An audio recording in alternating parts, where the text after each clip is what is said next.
Hey, are you okay? You seem down. I'm not really sure.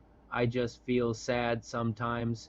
Yeah, me too. What do you do when you feel sad? Well, I usually write in my journal or draw something.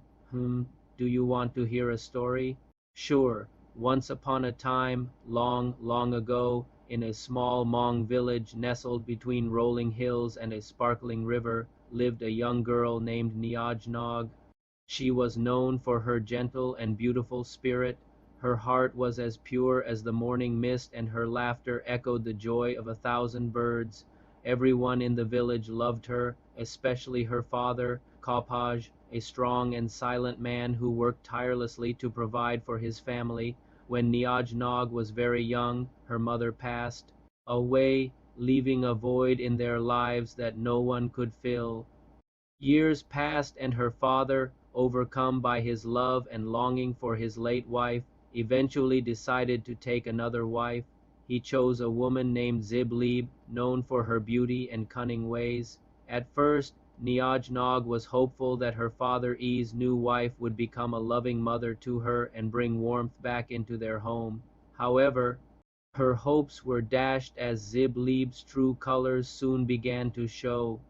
Jealous of her stepdaughter's natural beauty and good spirit, Sybil treated Najnog like a servant, making her do all the housework while her own children, Yib and Peb, dressed in fine clothes and played all day. Sybil also took away Najdnog's good food, giving it to her own children instead. She dressed Najdnog in rags and made her sleep on a mat while her stepsisters slept in warm beds.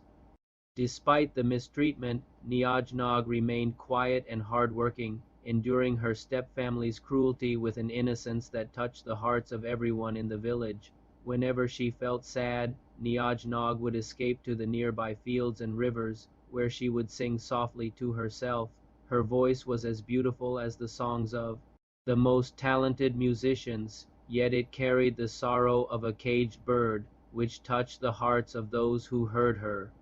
The villagers, moved by her spirit, would often bring her food and gifts, which she shared with the birds and fish in the river, believing they understood her sadness better than anyone else. One day, Sybil, consumed by her jealousy, came up with a wicked plan to get rid of Najnog forever. She told her to go to the river and fetch water, knowing that the river was dangerous and hoping that Najnog would drown.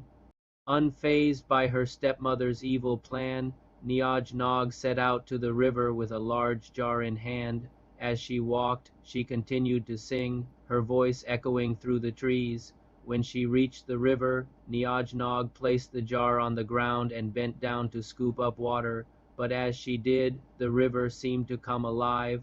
The water swirled around her feet and the trees whispered warnings. Though frightened, Najnog managed to fill the jar and started back home. As she walked, the river spirits followed her, their presence growing stronger with each step. When Sybil saw Najnog return with the water, she became furious, believing that her stepdaughter had been playing by the river instead of fetching water. Without a word, Sybil took the jar from Najnog and went to pour the water on the ground. But as she did, the river spirits emerged from the jar, enveloping Sybil in a swirl of water and plants.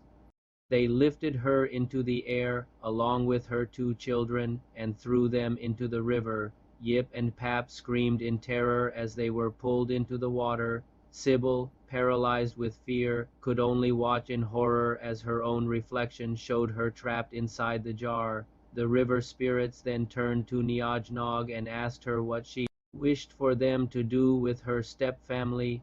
Najnog, though hurt by their treatment, responded with surprising maturity. She knew that her stepsisters and stepmother had acted out of jealousy and anger, not realizing the error of their ways. Instead of seeking revenge, Najnog asked the river spirits to forgive them and release them from the river. Pleased by her kindness, the river spirits granted her wish and released her stepfamily, who were so grateful that they promised to never harm Najnog again. From that day forward, Sybil and her two children treated Najnog with love and respect. recognizing her inner beauty and strength. Najnog's story spread throughout the land, becoming a reminder for all that true beauty comes from within and that kindness and patience can triumph over hate and jealousy. They all lived happily ever after, or did they? One evening, as the sun began its descent, casting long shadows across the village, Najnog sat by the river, her reflection staring back at her from the rippling water. She was beautiful, yes, but her eyes held a deep sadness that the river couldn't mirror, for though her stepmother and stepsisters had mended their ways, the memory of their past cruelty still lingered like a half-forgotten dream. Najnog sighed, her breath mingling with the evening mist.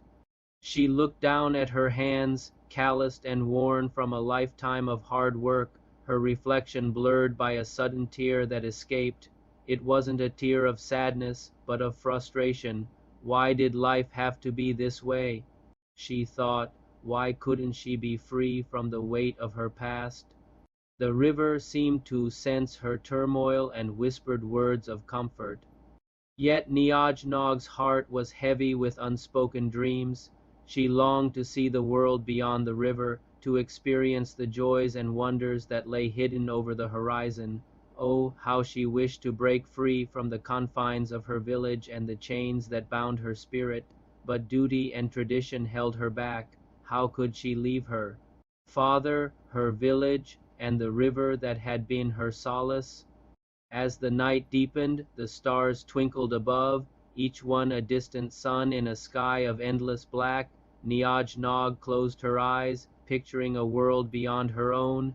In her dreams, she soared like a hawk, riding the wind currents high above the trees. She flew over mountains and valleys, her spirit untethered, her heart soaring with newfound courage. When she awoke, the first rays of sunlight kissed her face, chasing away the shadows of the night.